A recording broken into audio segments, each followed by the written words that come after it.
Hello and welcome to another episode of Soul Nectar Show, that show where we talk about all things essence, where we gather around the campfire with our ancestors and our guides and our higher selves and all of life on earth. And we ask the questions that reveal the answers, and we sit in communion with each other, and we hold hands, and we listen, and we cry, and we laugh, and we come together as a community. And I'm Carrie Hummingbird, and this is the space I love to play in. I love to play in that dance between the veils, between our higher selves and our human selves, and everything in between, and what we're doing here, and what we think we're doing here, and what we feel we're doing here. And as that, it changes and evolves, and it just becomes so much greater than we could ever imagine as we continue the inquiry of who we are in truth and what we're here to do. And today I have a dear friend, Sophia Wise One, with us. Welcome, Sophia. Hello. So glad you're here. I'm so happy to be here. So Yeah. some of you might remember, if you follow me, that Sophia and I had a beautiful conversation on the podcast Vagina Talks, and it was awesome. And, we are continuing our connection, and it's unfolding, and it's beautiful and blossoming. Yeah. And so Sophia, a little bit about her, because we're going to hear from Sophia today. Sophia Wise One is going to share. Speaker, singer, mentor, transformational storyteller, visionary, and prayer of prayers. And she is the host, like I said, of the Vagina Talks, Medicine Collar, and Temple Erotica, stories of sexuality, sacred sexuality. A prolific creator in many genres, Sophia makes temples everywhere she goes, where people claim their sacredness, define it for themselves, and remember who they truly are. She trains professional medicine callers to trust and optimize their medicine through self-mastery, skill refinement, and ancestral reclamation.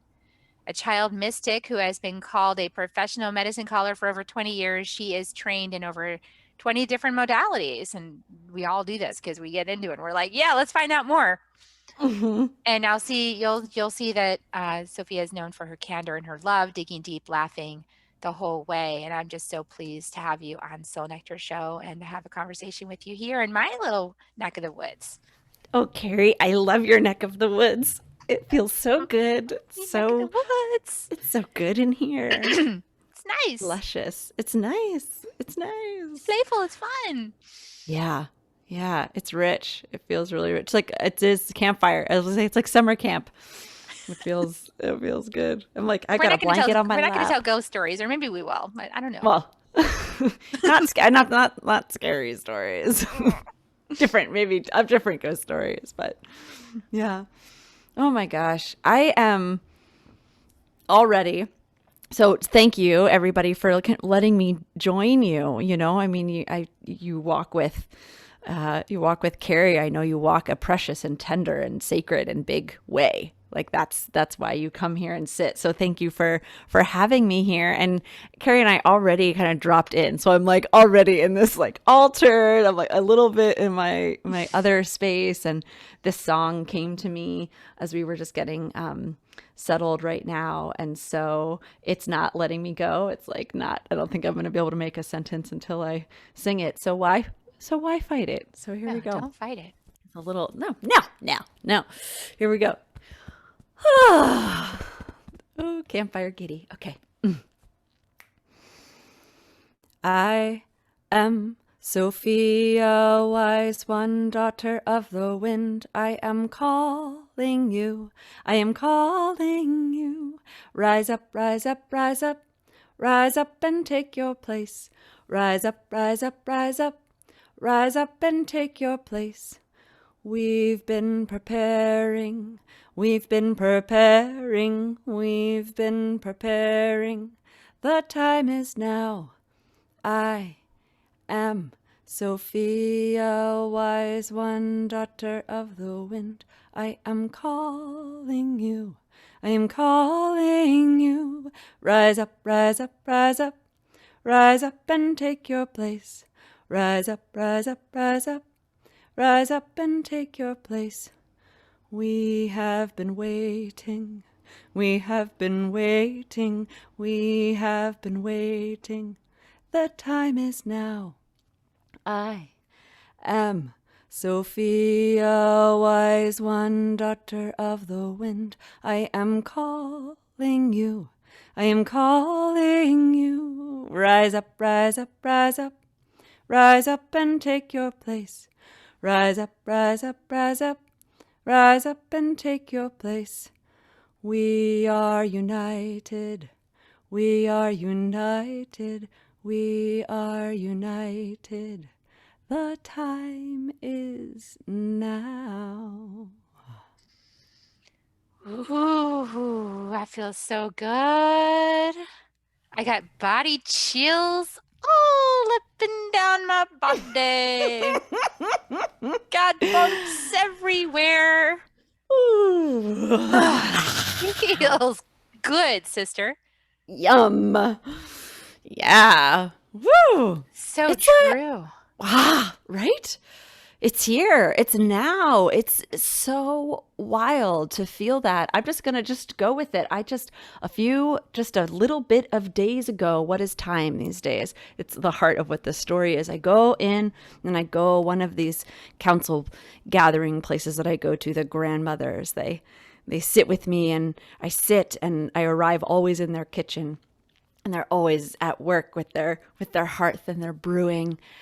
And they were sitting there and they were like, it happened. And I was like, yeah. They're like, we'll answer your questions, but we have to tell you something first. Like you gotta listen first, which is generally how it goes anyway when I go there. But so they're like, so many people have prayed for it to happen now. The critical mass of now. We want it to change now. And this energy is moving, this like weave of consciousness. You know, they're sitting over the brew, they're sitting over the weave, and they're like, okay, but they really don't understand what like overnight change means. Like that's a very intense request, but they're sitting there like, we're co-creators, like critical mass tipped. They say now. So deep breath, because it's now. Okay. Like we do this together. All the consciousness kind of coming in and saying overnight, I want to wake up tomorrow. I'm ready to wake from the dream. I'm done. I'm done. I'm done. I'm done. I'm done. These prayers coming in morning, noon, and night, full moon, new moon, quarter moon, half moon, just like we're just like these prayers are coming in constantly with people more and more connected to their power, more and more connected to their knowing and saying, I'm ready. I'm willing to let go of everything I knew to make space for the one where we are whole, where the children are well, where the water is well. We know this world. We've come into such a deep clarity. We know it. And we're saying, I'm in and I'm ready to wake up tomorrow. And what they said to me was, and so it is. The world will change overnight. And then they looked at me and said, and overnight will take 4 months. That's going to be like a jet fuel rocket ship, like, pow. Pow. Like, pow. And they said, like, why it's going to be intense because it's going to be breaking news after breaking news after breaking news. Like people are literally just going to be like, oh my gosh, like you think it's been a lot of new news, like the stripping away of the illusion, right? The coming into consciousness, because consciousness opens the way to choice. There is no choice before consciousness. If we're not conscious in a moment, that's not a choice. We're just running a pattern. We're just perpetuating a predetermined impulse or momentum. Choice comes from consciousness. And so this time of bringing more and more of us into that consciousness is going to be breaking news after breaking news. And for many of us who have gone through the heartache and the body struggle and the world paradigm struggle of breaking news, right? Of having our worlds be broken apart and our notions of self and our perceptions of reality and relationship and power and health and wealth, right? All of these things kind of crumbling like sand in our hands, our definition of love and compassion, these things being completely rewritten. For those of us who have that clarity, that this time it's going to, in many, many ways, get easier and easier and easier, easier and easier and easier. And yet the intensity is going to be on and through all of us. And so I described it the other day as it's like it's like music. It's like, ooh, this is my song. Like, oh, that's my jam. Like, I love that song. Being played really loud, and for other people it's going to be like, oh my god, I hate this. Is like my worst I hate this music. I've like hated this music all along. But like, no matter whether you're into it or you're not into it, it's going to be loud. It's like, it's going to be this, the intense, high volume, high pitch, high momentum. And they said 4 months, and they said, Mark, after solstice, like come July, this is like, this is rapid time. And then it really is coming from this place of so many people have stepped in and made that. I talk about this with my students after they have a massive healing, and I'm like, you done did it now. Like, good, like you can show up and walk with an open heart and let the change happen courageously, or you can fight it, but the change is going to happen either way now. Like when you've made that deep change, like you can fight it and like drag. I said the mercy is you'll get dragged. Like you won't get left behind. Once you make that big shift, like the rest of you will come along. And so so many people have made that. It's like, we're going there. That choice has been made. And so we're going there. And so when we stand up and walk with our hearts and our open arms, then there's so much beauty in that time. Yes, it is done. And what I love about this is that there is grace for integration. So there is like, with any rapid awakening, it's kind of mind-blowing and shocking, right? It has to sort of pull the rug out from underneath you so that you can find new ground. Yeah. And as it does that, it's the sensation of that is super disorienting. And I always tell my clients, like, wait, the more disoriented you are, the bigger shift you just made. Yes. If the world is spinning right now for you, awesome. Like this is like the firewalk, right? It'll be like, if the world is now spinning for you, that's because you're changing. Like we're putting you on new ground. And after this, you could have a little backlash. Like you could have a little like let's put it back where it was because I'm not comfortable now. Yeah. But you're still not going back. You can't. Once you've made that change and that commitment and you said yes, and I have these little popsicle sticks that I have people blow it all into, like their agreements, and then we put it in the fire. Oh, it's good. It's good. Everyone who's been is like, oh, the popsicle stick. I said, well, blow into the popsicle stick what you're really ready to let go of, because it will be let go of. Yeah. Then you might have an integration period. You could have the rest of your life integration period on what you just decided, but you're still integrating it. It still is so. It's changed at the foundation. Like the rug has been ripped out. It's removed. Now you're on the ground. Yeah. Yeah. Yeah. That's my experience, my witness, what I've been told by the ones I trust. Well, and isn't that the key phrase? Trust. Right. Because trust will, if you've already gotten yourself to trust with your higher self, God, source, creator, divine mother, whatever, we use whatever word, cosmos, you already got yourself to trust, then you're good. Because that this is for your own good and you're going to be fine. If you're not at trust yet, boy, that's going to be a rocky road for so many people who are not yet at trust. Well, and it's so often, I think this is that awakening process, is that like the giving way, like that disappointment of like, I trusted this and it didn't, like the way that all the things that we trust give way. I think I made reference to that earlier, of just being like my redefinition of love. Like I thought this, and then losing my trust in that, and that being that breaking open, right? Walking forward.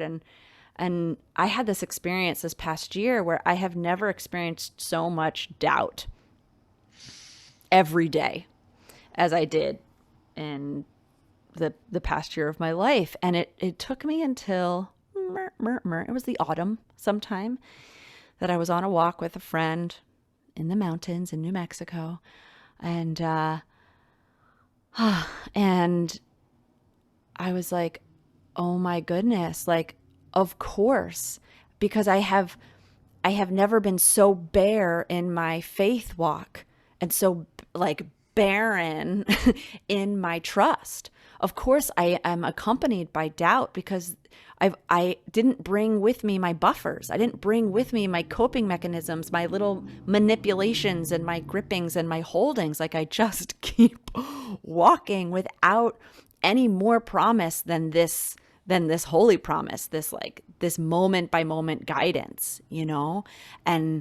And so I really, that is what developed this trust in me, like the trust walk, the trust fall, like that comes from falling and being caught is such a different trust than being so sure that you would get caught and not falling. And that can be a really powerful trust too, but to fall, right? To just fall with to slowly take away every brace, every catch, every safety net, except for the one thing that I said, I'm going to trust that it's going to catch me.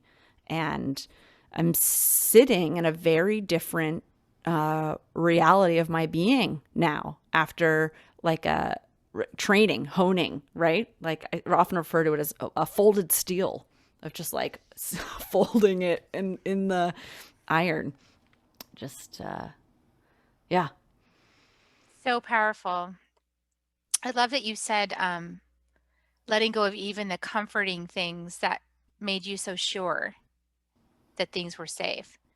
I've had this realization very recently where I noticed my own comfort in my medicine path because, well, I went to the Four Winds and I got certified and this is powerful medicine. And see, this says it's like, it's the Harvard of energy medicine schools and it's got this. And so it's like my justification for how I know it works. And you know, then I studied here and these lineages I study with, they're 4,000-year-old lineages. So that is solid, like it's unshakable, like Incan shamanism. And now I'm learning the gene keys and that's like I Ching and that's ancient wisdom. It's unshakable and you just feel that it's true. So like, it's just all true.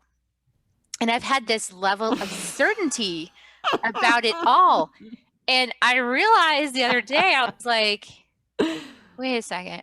It's just a lot of people that agreed to the same story. And I'm in a path with a lot of people that agreed to the same story over and over again.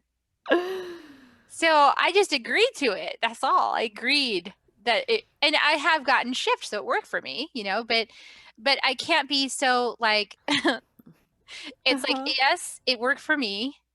Yes, it was a magical door for me, mostly because I just very innocently agreed with all of it. Like it felt right. So I was like, yeah, this is it.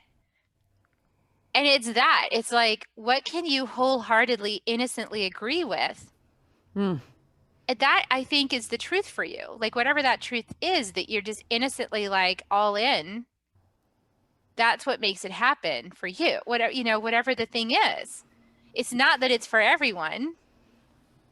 It's just that I'm walking with these beauty walkers who are like, hey, this is the beauty way. You want to walk with us? And I'm like, yeah, how does this thing work? And then they start showing me how it works and they guide me and they teach me and it works for me. Doesn't mean it's going to work for everybody. Great. Right. Exactly. You know? Yeah. We just talked about this on one of my shows recently on Vagina Talks. We talked about, you know, if you really embrace the consciousness perspective, the great soul evolution perspective, then you really, it really, like nobody's off the path,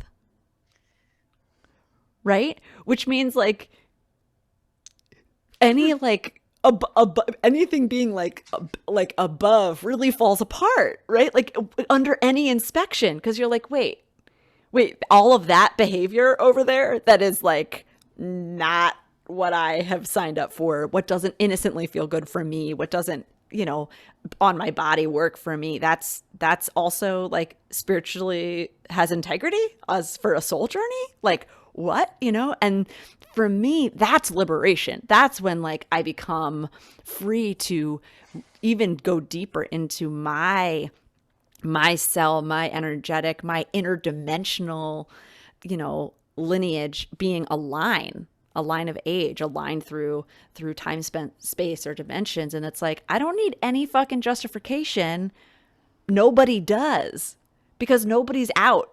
Nobody's in. Like, hate to break it to you, but like, you're not in either. Like, you know, because nobody's out. And like, it's like recognizing that that's another crack of it, you know? And the embrace of like being on the inside until you get, it's like I have this image of being like embraced and like covered and held in like a bunch of blankets and sipping tea and being like, oh, I'm so on the inside, and like nourishing and like growing, and then being like, wow, I'm gonna like stand up and stretch. And you like stand up and stretch and you're like, oh, right. Like there is no inside outside. But like I needed the experience of being in to even have the strength or the perspective or the clarity. Like so many of us find our way in on our hands and knees, like crawling, begging, looking for mercy, looking for vitality, looking for life. That's not an accident. That's been a collective human story for centuries of like keep them on their hands and knees, right? And so like we come in that space and what it is to like rise, to find our belonging in community. That's not an accident, I don't think. For my incarnation, it's not an accident that I want to have shared reality, shared experience, shared understanding of divine mystery, even though I know it's like my own unique neuro pathway, light dance, synaptic, you know, vibrational imprint, notion, words, whatever that's going to be, right?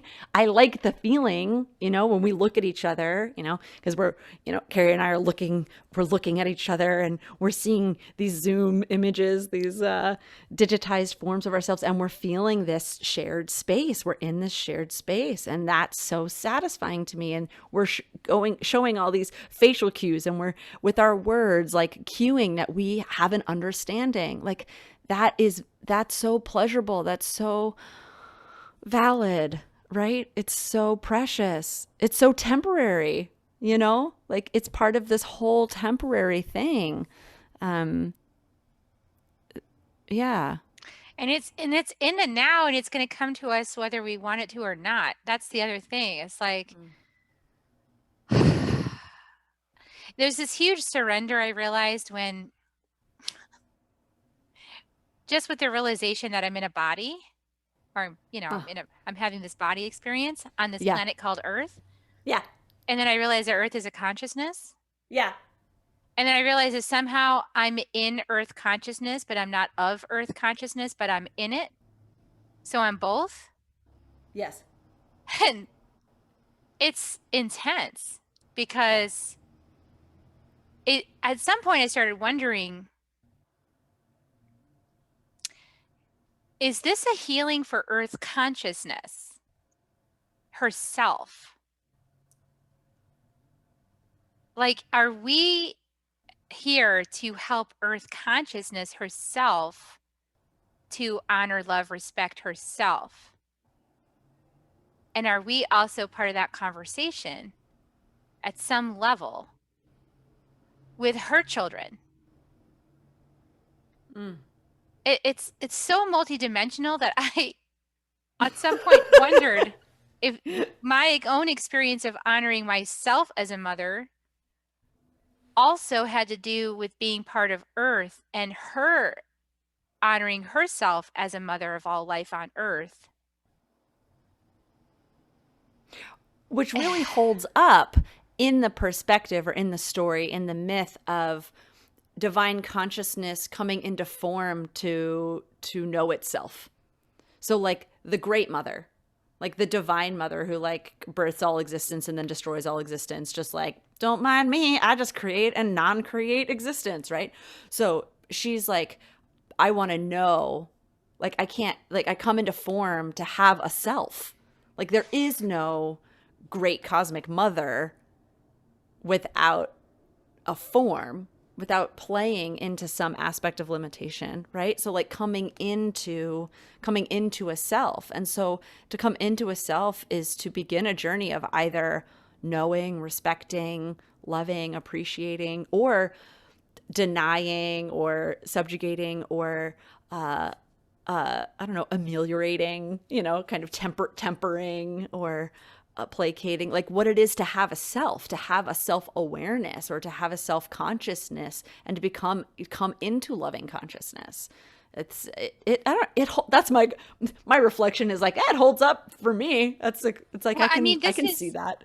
this planet is about relationship. Sure is for me, I'll tell Because we you have what. polarity, so we have two sides, right? So everything automatically here on this planet is about relationship. So, relationship to the polarities, relationship to self, to other, relationship to men and women who, we're deconstructing those terms now, like relationship to life, other species, like we have so many relationships going Okay, on. I'm going to yell about this now. Okay, so we have all these relationships and we have this polarity, but part of the now is breaking down the fractal perspective of polarity. Part of the now is this like the deconstruction that there's two perspectives. It's this like recognition of like anytime you try to go into this polarity, it starts to crumble in my experience, our current frequency can't even perpetuate those stories. Like we just are regularly just being like, yeah, but like that says not really that. Like gender is a great example of that, of being like, there's at least 3. And if there's 3, then there's 8. And if there's 8, there's 16. And basically as many people as there are is as many genders as there are. It's like, okay, that sounds like that's the closest I've come to what we're doing in terms of like, okay, there's light and there's dark, and there's light and there's shadow. And it's like, no. Light, there's infrared light and there's ultraviolet red and there's far infrared and there's the visual spectrum that we can see. But what about those what are they, the rainbow shrimp that have 16 cones in their eyes that can punch at the speed of light to break their prey shells underwater, that break the sound barrier? Is it the speed of light or sound barrier? They have like recordings of watching them do it. It's so fast, and they have 16 cones in their eyes. So what colors are they seeing? What colors are they seeing? Like now that's the now we're waking up to. Like it's like there's the breakdown of this notion of like there's light and then there's shadow. It's like no. Well, like the Weechal, I told you we're studying with the Weechal, and they have this concept of the midnight sun.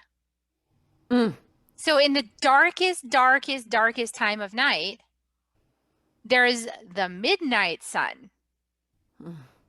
There's like 5 different suns. They have these 5 suns. They're not all the same. This is what I'm talking about. Now we're getting this is what I'm talking about. This is what I'm talking about. This is my innocence. This is my innocent like agreeing of just being like, yes, this starts to make sense to my being. Like whatever dimension, galaxy, thread of consciousness, dream, I don't know, overdose of drugs somewhere in my bloodline, whatever it was that has made me, right? Or like the 11th gene key. The 11th, yeah, some gene keys. I so want to see if you have that one, because that's all about deconstructing reality. It really is about like, it's deconstructing everything you think is reality and coming back to the realization that everything is just light, even the darkness. Like, that's right. It's all light. And like light is wave and particle, and that's only measured by instruments that we've made. And if there's one thing that we know is that there's way more than what we can measure. So we know that it is at least particle and wave. Not that it is particle and wave, just that at least from a perspective, it is both a form and a wave.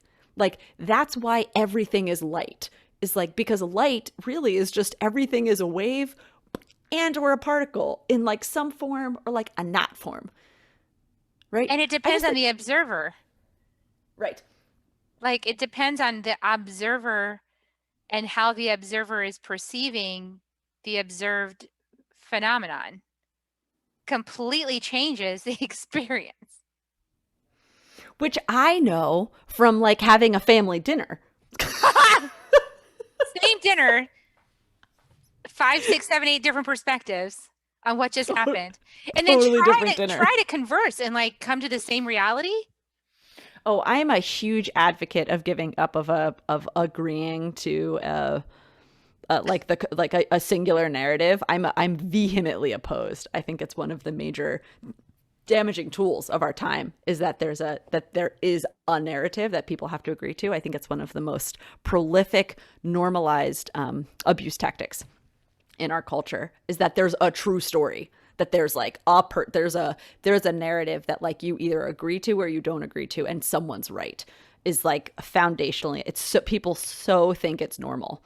And I'm like, that is insane. Anyone who can put 3 people in a room and do the most observable thing, right? And they may even agree to the same actions that happen, but tell you a different story. That is just the nature of the way that we construct the information that we get. And our bodies are just receptive. I mean, they're not just receptive, they're also projective creatures, but they're information, the translation systems, like all our senses are ways that we receive information and then we make meaning out of them, right? Like in our, just a biochemical kind of reaction way. And so that's what we do all the time. And like, that's just what we do. And so the idea, who signed off, and I'm like, whoever, like hashtag colonial white supremacy, but like it goes even farther. It goes farther back. Like it's, they really capitalized on it, like literally capitalized on this notion of like, I'm going to create a narrative. And then if you agree with that narrative, you're safe. And if you disagree with that narrative, you are now criminal and you are now in danger. You are now, you're not right. You're insane, really undermining all other shared and divergent narratives. And so I feel incredibly, if nothing else. And that's why the other reason that I'll like really say this is just like, I don't need to be right about any of those things that I agree or experience as truth. Like maybe when I die, I'll have some new understanding and be like, Laugh at yourself. You really had that thing there, but like that's like really not how it works. Like that's like actually not that's not like how plants grow. Like that's like fundamentally you missed that one, But like that's not important to me. Like that end of like being right. What's important to me is like, am I softening in my experience of being alive? Am I kinder to the people? Am I getting the feedback from the plants, the environments, from the people, from my own soul that's saying, this is a sweeter time to be here, I'm really curious because what's been on my heart and on my radar for quite a while now, and it definitely with 2020 and the George Floyd incident, is how do we unpack the cultural experiences and the cultural narratives? How do we bring a sense of justice? I feel like there's, if we're moving into a whole nother time, right? Like we're moving into the now.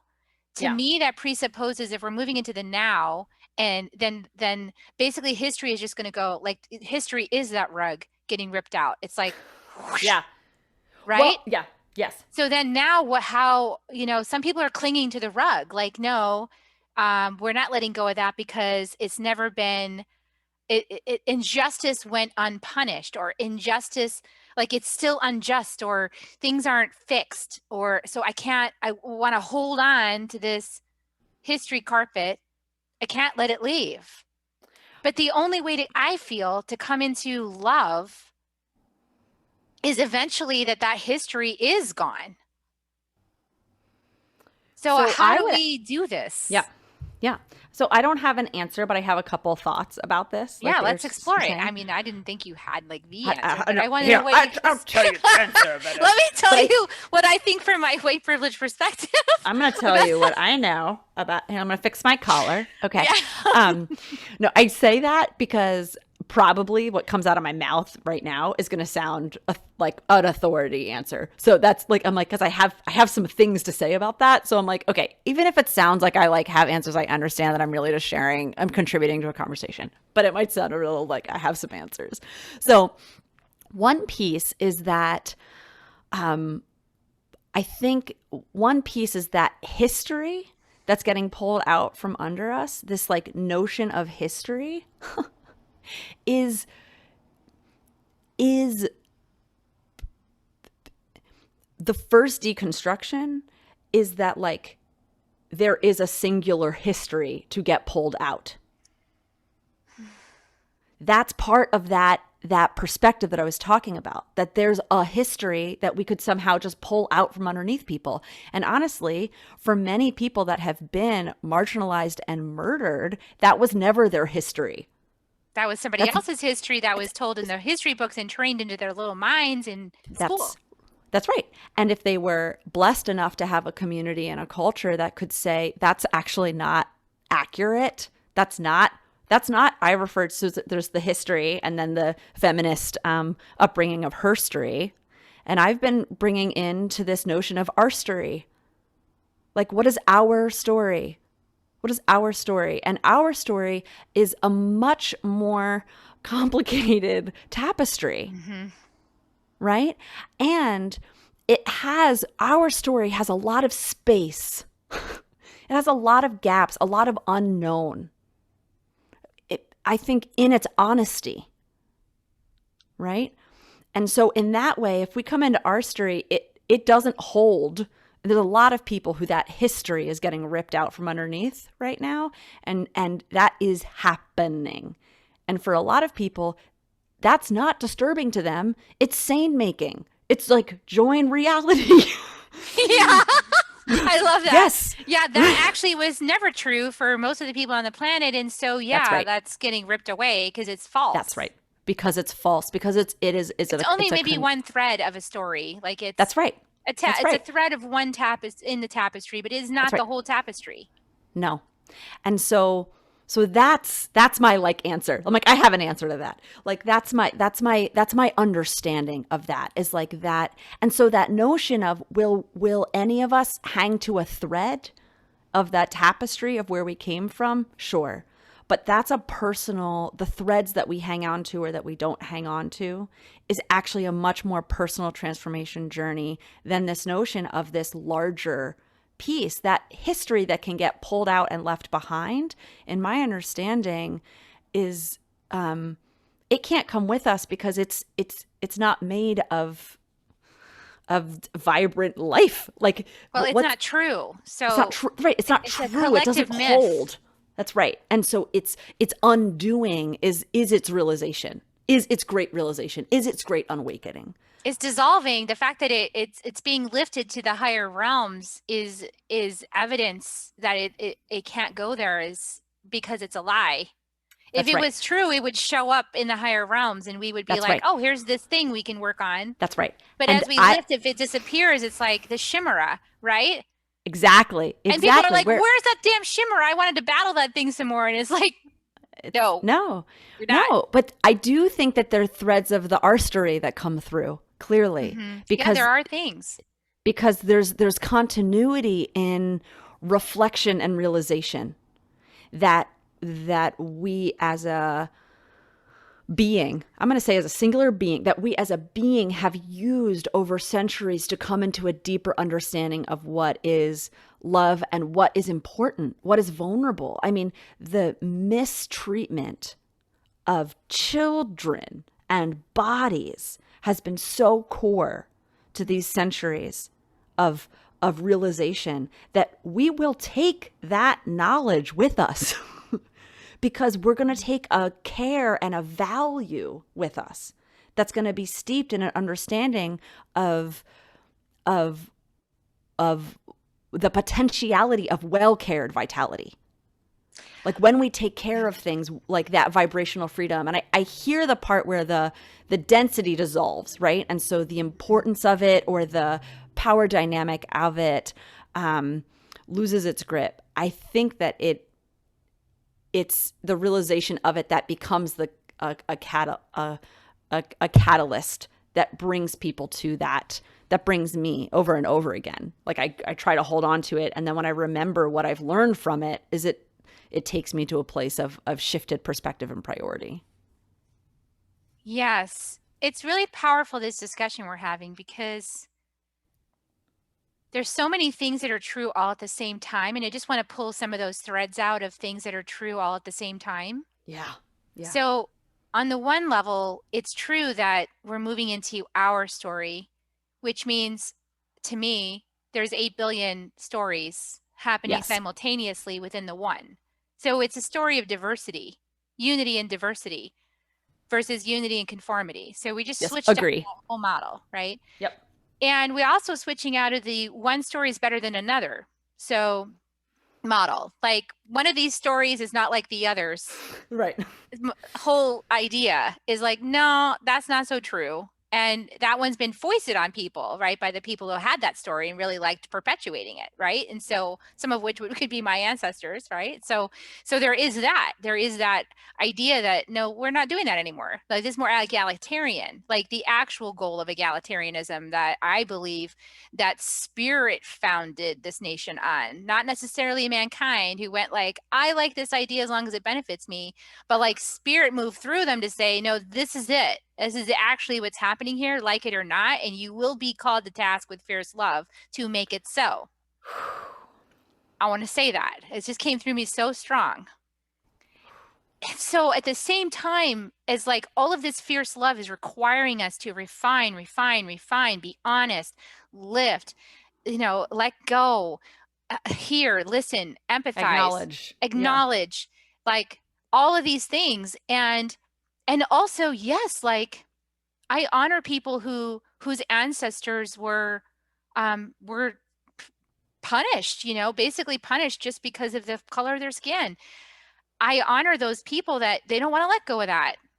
That's part of their I think for me processing. to recognize is where you put it, when you share that and you put it in past tense, there's a validity to the past tense, right? Like to those whose ancestors were enslaved or publicly murdered. And those words come out of me quickly, which I slightly regret because I just want to like bless, like just encapsulate the reality of that.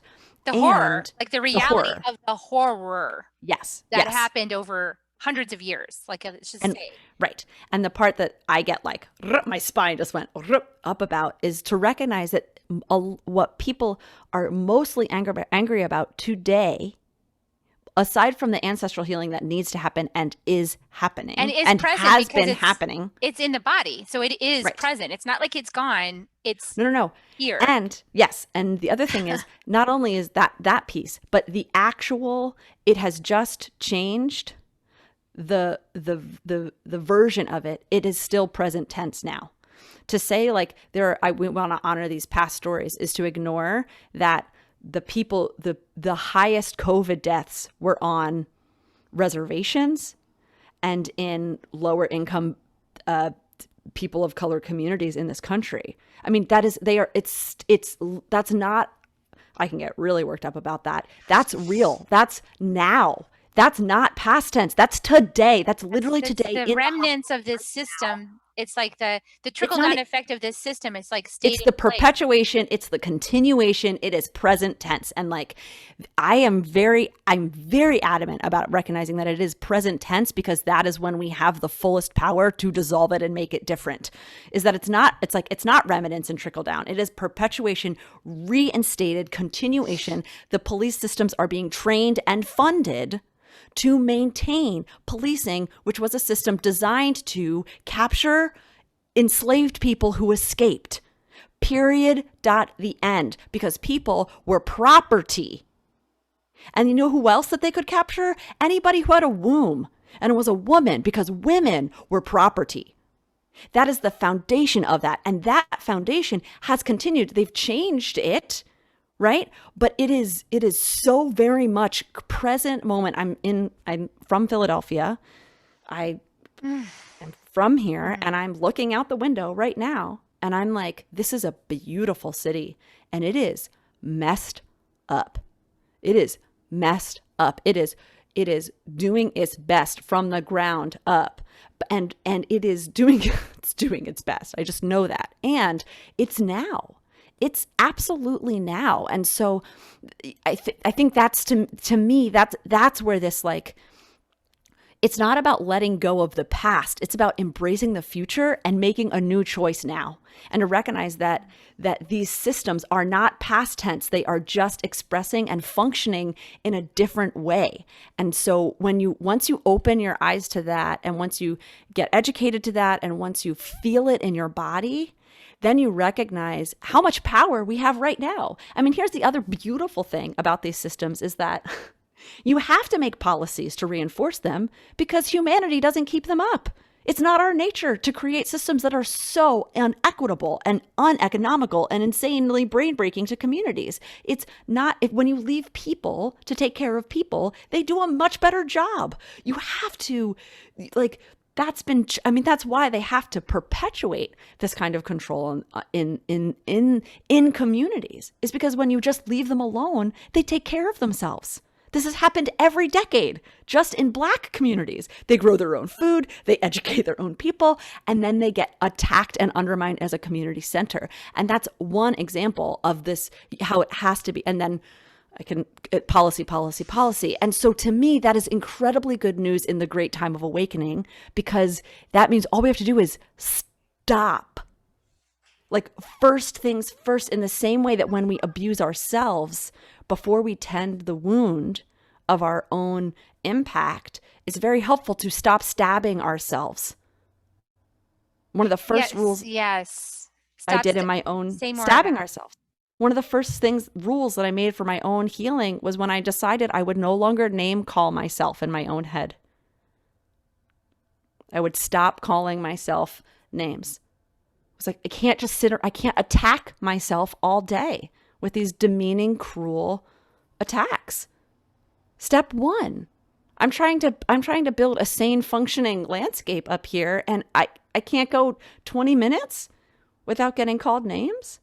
I had to stop that. I had to get in there and stop that, And it's like, and it's not even an and then. It's not linear. It's like we do all of it at the same time. It's like we tend to the wounds enough to say stop, then we stop. And when we stop, this is the thing that people need to understand, is that when we stop injury that's been long time going, the peace and safety means that more injury will be revealed, that more injury will come forward for healing. And so people get very thrown off by that because they're like, wait, but we stopped this, but now all this other stuff came up. And it's like, yeah, because it's safe enough for now this next piece to come forward to receive healing. And so we do that personally, and we get to do that collectively. We get to do that on a societal level and a cultural level, where we get to stop and heal and stop and heal. And Paulo Freire talks about praxis, which is this, action and reflection. We take action and we reflect on it, and we take action again. And sometimes we do that minute by minute. Sometimes we do that decade by decade. Sometimes we do that breath by breath, right? But that's the lightweight is particle and wave, right? It's like this impact, this touching point, and this reverberation unfolding. I love everything you just said. It was so potent. And it begs the question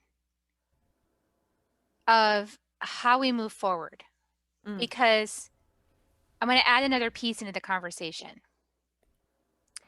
What I've realized in my own life and in my own intention setting, let's say, is that when let's say I create a container for something like a program, and at a much larger scale, like the United States was a container that was created by founders. Okay. So whenever we create a container, we create it with an intention.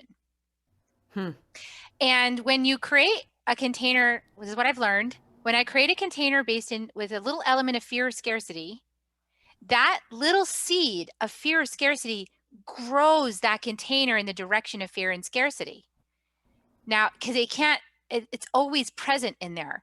Now, so I'm very mindful now because I've learned this lesson, that when I create a container, I do it out of love and service. I do it out of I'm very clear with all the exploration in my heart and everywhere else that when I set that container, I am doing it from love and service. Then it flourishes. When I achieve that, it's like, it grows on its own because love just grows.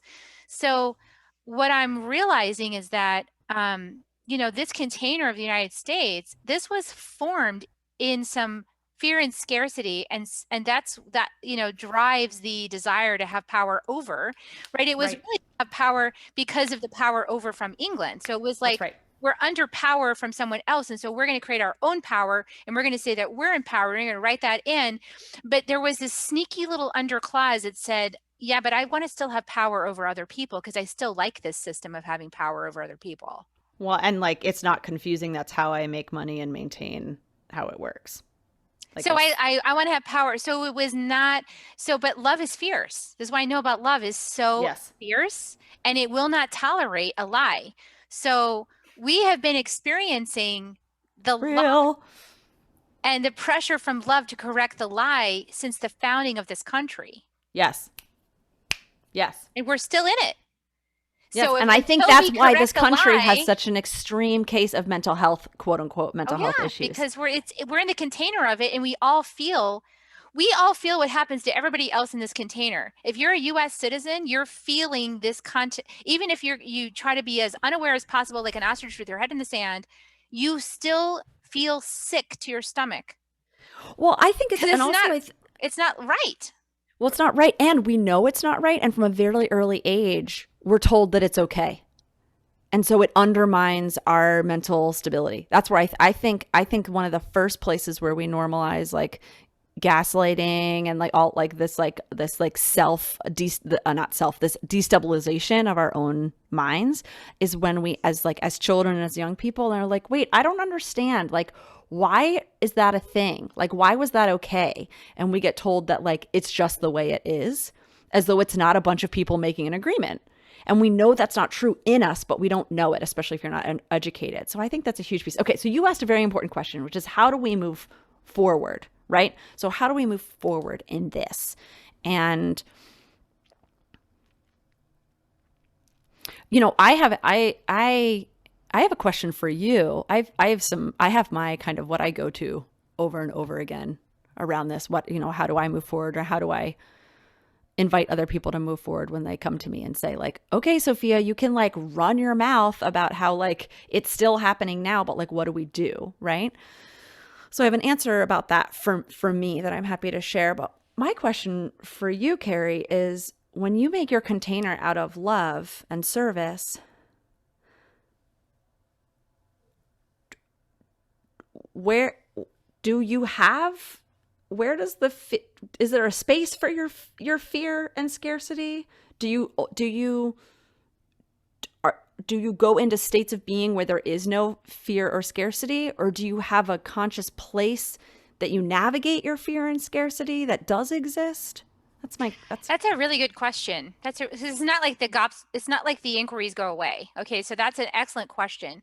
So what happens in the creating of the container for me is I get really, really clear that this is about love and service, which means I've got to work on my integrity muscle. Right. So before I can even set the container, I've got to be clear with myself. This means this, like for example, for me, it might mean this is about love and service. So therefore, if someone comes to me and they know this program's right for them, and they have like this amount of resource and the program costs this, I'm going to meet them where they're at, because I'm clear this is about love and service. And yes, there's an investment, but I'm meeting them where they're at because my first intention is love and service. So I think it's more like, it's not that the things don't come up inside. It's that the overriding foundation of the construct of the container is love and service. And so then every other decision is going to be made on that basis. Versus I think with this other container we've had in the US, it's been based in fear and scarcity and afraid of having power over, and so wanting so control, it's been made control. in power rather than love. It's not a love conversation, it's a power conversation. Yes, right. And that's the problem with this container for the United States, is a power conversation rather than a love conversation and service. Okay, great. Okay, so I love this because your answer to this question that I just gave you was what I heard was the way that you navigate that because you talked about you build a container, and even if there's a small seed, it finds its way in, right? And then we talk about how there's also the intention, and like that the intention of this country was like, yeah, freedom for the people I want freedom for, and control to maintain that was always the intention. We're going to create documents and a legal system that will perpetuate this for these people. And so it has successfully, success feels like a weird word to put in this context, but it has continued to kind of move towards its intention in that way. Okay. So your answer to, which, because I'm thinking about this, like, okay, so if our intention is to build a container with love and service, or collective benefit and well-being, right? Like some very, like some clear kind of power space around that. The way that you keep it clear from growing fear and insecurity is through integrity. And that integrity is a continuous, it's a moving, it's a compass. It's a moving dial, right? That integrity is a responsive experience and aspect. It's not a prescriptive or definitive. Integrity is a responsive and relative action or orientation. And I think that that's an incredible answer, not as a period at the end answer, but as a contributive answer to the question of what do we do from here? What do we do? And my answer that I keep coming back to for myself is to recognize that two perspectives that I go to. And one is that if reality is a reflection, I only see outside of me what is also still alive in me. So first and foremost, anytime I see any piece of news that I have not made peace and accept and acknowledge as something that needs to be reconciled in me, so it's underway, right? I take it into my practice and recognize that that needs to be healed in me. So whether that's manipulation, murder, war, lying, insolvency, whatever that is, if I see it outside me, then there's on some level, even if it's just a subtle frequency somewhere, that's still alive in me. And so to just come back into my practice and to make space and to invoke and to create a space or an opportunity where there's a reality inside me that is different than that, to just invite that as a possibility. The second place that I come to is if I think about, if one is looking in the mirror, is the reflection, and the other is to turn the other direction, which is like, what can I do for this world out here? And there's a visionary artist, I'm blanking on his name. I just saw a video of him. And he has this piece of this mirror. So he was just talking about that. So that's like in my mind. So we turn out to the world and say, what am I supposed to do here? I come back to this place of, I have a thing that I am supposed to do. That's mine to do. And that I firmly believe that all actions are valid in pivoting and shifting, that you can shift the physical reality through vibration. And when you change the physical reality, the vibration changes. And so there's no hierarchy between like vibrational medicine or like action, definitive physical action, because they're all vibrational. They are all affecting one another. And so be it activism, kind of classic social activism work, or prayer work, or nonprofit work, or corporate work with a mission that's development, or distribution of resources, or education, or familial deep work, or hermitage, or community organizing, or, right? Like all of those actions, however it is, I believe that we can be the medicine, the transformation, the evolution of our being in any line of work. You can be a graphic designer or a therapist or a podcaster or a politician. You're walking in integrity with love and service is the thing that's going to have the greatest impact. And that when you are lined up with what you are here to do, you're going to be the strongest frequency. And so you need to take action in your life where you're showing up in the way that keeps you the strongest, and then be using that strong frequency to be taking in integrity, to speak up, to speak into those moments, the now moments, right? These moments where we have that opportunity to say, wow, this is not justice. This is his story. That is not our story because everybody else was left out. And that we see those moments, like moment to moment, that we do that with ourselves, that we do that outside of us, and that we can do that in any landscape of culture. And so there's no hierarchy of the right or wrong. How do you make this change? You make this change by making the change and showing up to it and doing your part. Like, what's your part? What's your part? Because no one person, this is two things about the our story perspective, which is like, it's no one's person's responsibility or job to do it all, or even to have the master plan. The master plan? If that's not some slave talk, I don't know what is, right? That's not the point. The point is not for me to become so enlightened that I know what everybody else should do.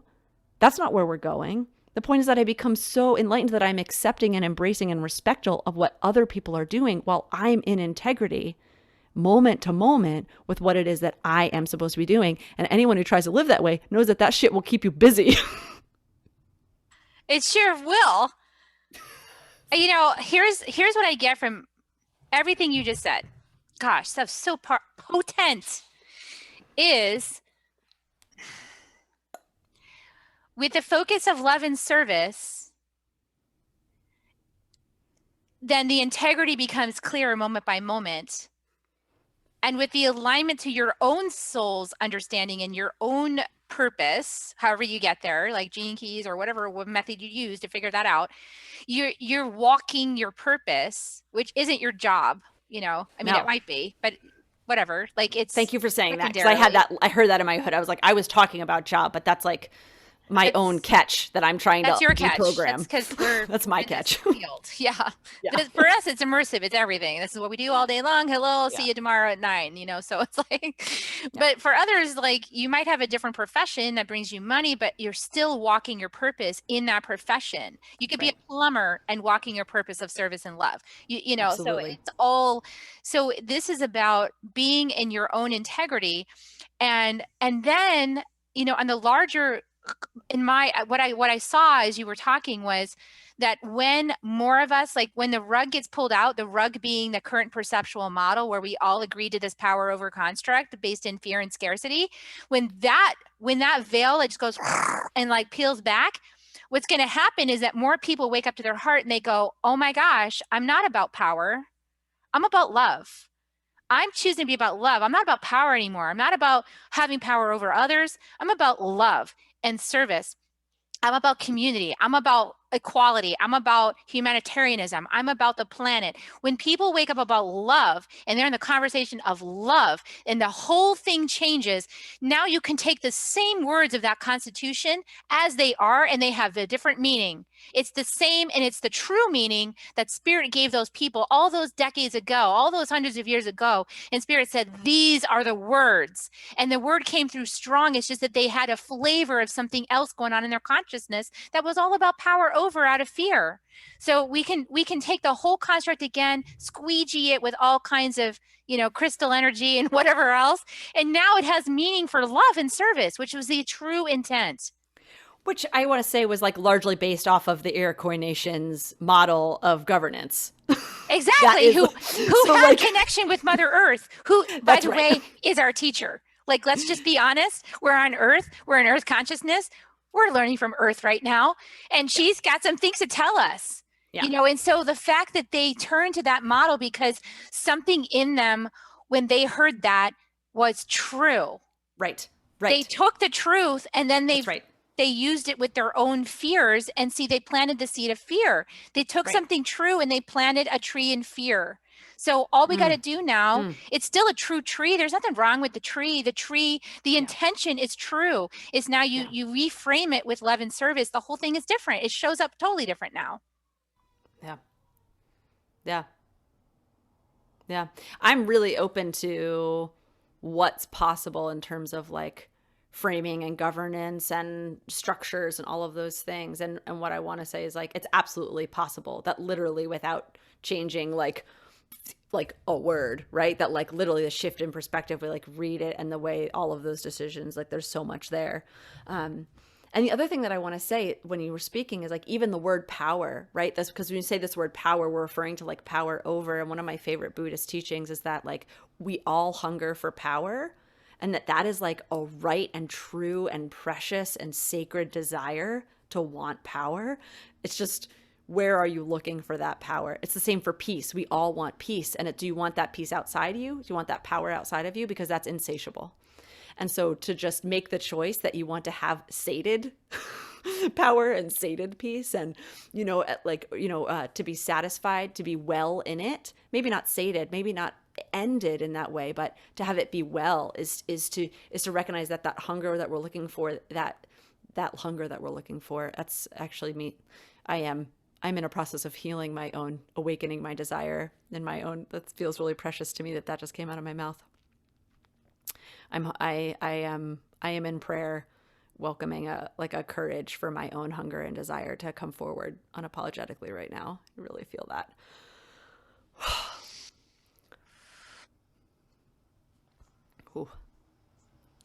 And so the preciousness of to want power in ourselves is precious. So even that, to let all of those I always say that, like this, manipulation is the most powerful when it starts with a truth, right? And so to recognize that when we have those awakenings and the things, that broken trust, that beginning that we're talking about, when those trusts break, so often it was a construct that took a piece that was true and wove it to something that was not. And so it has to break, and you get to keep the true parts. And you get to let go of the stuff that's not true. And the whole script flips, because now, those who were desecrated are honored. That's essentially what we're going for. And those who took advantage and out of fear, they were compassion for the state of mind that they were in, where they didn't understand God source creator as a living being within themselves, whatever that word is for you, that they're part of that. They felt outside and excluded and like had to defend themselves, and there's a scarcity and a fear, and to be in that space is to create more fear. And so Yeah. it's not to, how do you punish someone who's already living in a punishment world? Right. Yeah. Traumatize people. Exactly. Yeah. And this is what the Native Americans, I firmly believe, understood, was like, uh-oh, we're going to go through it now, because now we have people who are in fear and operating from fear. And there's a cycle we're going to go through now while they play it out until they feel safe. And then once they feel safe, we might be able to reach them. And that's the place we're in now. But along the way, or until they realize all their attempts to create safety crumble and completely fall away into nothing. That's also a time you can reach them crawling on their hands and knees, depending on if they want to go the easy way or the hard way. Blessings on us all. So we are at that moment, we're at that moment. And like you said, that it's now, and it's already been like, we already collectively, the greater percentage of us decided that we're moving forward and we're doing it now. And so, yeah, for some that are still in that old power over matrix and the shame, the blame, the judgment, the control, all that victimization, and that is not going to go to the next place. So they're going to have to shed that skin before they can rise. And we are rising. So it is going to be, it's a frequency shift, and that's going to be painful for people that are holding on to that old stuff. I mean, any of us that have gone through that process, like that's how I feel. It's like nobody's spared from that. Like no, I've spent, just because I have a little bit more pleasure now in this process, while all y'all, this might sound a little bitter, well, all y'all were having a good time 10 years ago, and you were looking at me and just saying, why are you taking everything so seriously? And oh my God, you're always so distraught. And I was like, my very being is being torn apart and torn to shreds, And now I'm like, yeah, this is where we are. And I know a lot of people who are going, my very being is being torn apart and torn to shreds. And I say, I understand and I love you. That's so hard. Oh, your beautiful big heart. Oh. And see, this is what's going to heal all of us is love. Love is the only answer. There is one answer to every question, Mm. and that is love. What's that? That there's love and there's things that are redirecting us towards love. It's all about love. Yeah. No Oh, matter what way you look at it.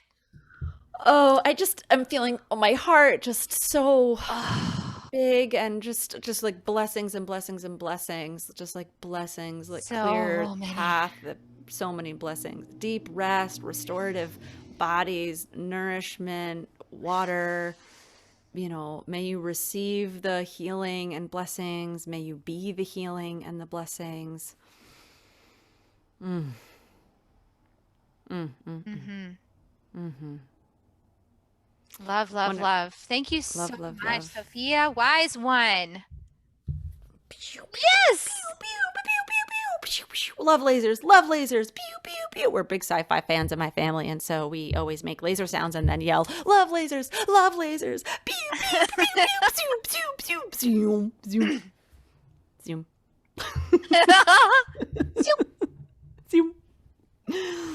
Thank you, thank you, thank you. Again, thank you for having me in this precious, precious, sacred. I just feel so much inside your like living room cups of tea. Dear sweet listener, thank you for joining us today. And I don't know about you, but I like broke a sweat 3 times. So if this was potent medicine for you, please, please, please do what you know how to do to take care of yourself. And if you think this is medicine for other people, would love it if you would share this episode with other people. This is an important conversation that people don't know how to have right now. They're feeling it. They're feeling it and they don't know how to have it. And I just want to thank you, Carrie, because you just hold a magnificent space and ask such important and precious and brave questions. So thank you so much for this opportunity to be here and to share and to look together. Yeah. Well, as usual, I enjoy our time together. And this is not it. We'll have more. There's always more. Always more. And I appreciate you so greatly for the wisdom that you brought here today and the courageous truth and the healing energies and the beautiful song and your channeled messages for all of us. Thank you so much. I want to encourage everybody to check out Sophia Wise One's podcast. I will put a link in the show notes to my episode of Vagina Talks, and I'll put other links. And is there anything else you want to share with the audience? Like, I don't know if that's enough for you, or do you have like a way people get started with you? What's your entry point? Yeah, right now I'm in so much deep, deep listening. I've been in my own deep, like the past 3 years. I kind of went on sabbatical in a lot of ways, and I've been in my own little cocoon. And I'm getting ready to come forward, and I'm not 100% on what it is, but it's coming, and I know that it's a lot of it's in person because I'm a people person. So I would love if people want to kind of know more. My newsletter is just like a love letter. I write it to one person, a beloved person in my mind, and I just kind of spill my heart. So going to my website and signing up for my newsletter really is the best way. I've stepped a lot away from social media. I'm at Sophia Wise One on all the socials. You can like find me and follow and look around and find stuff there. But I'm at a point right now where I'm really deeply listening, and I'm looking forward to what is going to come. But listening to my shows and joining my newsletter is the best way. And that newsletter comes right to me. So that's also a great way to contact me. You can join the newsletter, and you can always just hit reply, and that'll just come right to my inbox. Yeah, my website has a lot of stuff. Go check that out. And I think the other thing I like to say, actually, now that this is what I'm going to say, which is that I really love guest teaching and speaking. That people bring me in when they're teaching courses of various forms to do a couple different things, specifically working with spirit guides, intuition development, and soul unification, really self-mastery things. So if that would be a thing that would kind of fulfill a deeper longing from your students as you're helping them grow in whatever way, that self-mastery piece can really be a powerful component for kind of what we're talking about, that integrity piece. Like, no matter where you are, how do you bring that love vibration into no matter what you're doing? That really is that's my work in the world. And that's what I help people come into, that you don't have to become a psychic healer to be the evolved conscious contribution. You get to do your art form, be that plumbing or politics or healing arts or an artist, and you can bring that forward. So speaking or guest teaching, please reach out to me. I would be so honored to see if I could collaborate. Awesome. So, yeah, let's talk about that for us. And then, hey, everybody out there, like, reply to me on the email if you're like, yes, that interests me, because maybe Sophia and I might put them together for you all. And yeah, I want to just welcome you all to like and share and give us a 5-star rating and all that kind of stuff on iTunes, YouTube, wherever you found the episode. It just helps it get more attention in the rankings. And I'm going to give everybody kisses. You want to join me? Here comes. Oh, I would love to. We have to give kisses.